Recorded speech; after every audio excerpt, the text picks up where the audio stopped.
Hi everybody, this is CR number 12, helper video number 3. It says solve 4x plus 8 equals 10x minus 2 times 3x minus 4.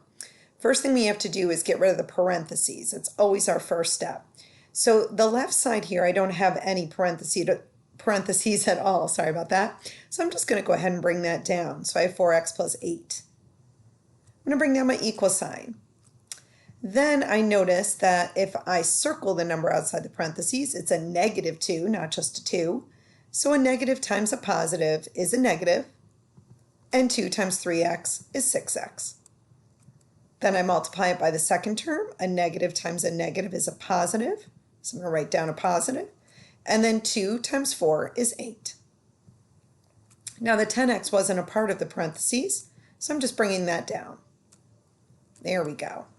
Now on the left side, I can't combine any of those terms, so I go to the right side. I'm going to look there. It looks like I have x's here and x's here, but since this is so simple, I can go ahead and combine it without making a chart, because 10x's minus 6x's is just 4x's. And I bring down the plus 8. I hope you're already noticing something. Notice that both sides of this equation have exactly the same expression.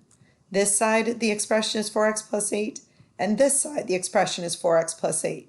As soon as you see that both sides are equal to each other, that means there is infinitely many solutions. So you don't have to go on any further. And I am just going to write this infinitely, and then I'm going to go up here and I'm going to circle it because it's much faster. So good luck on that question.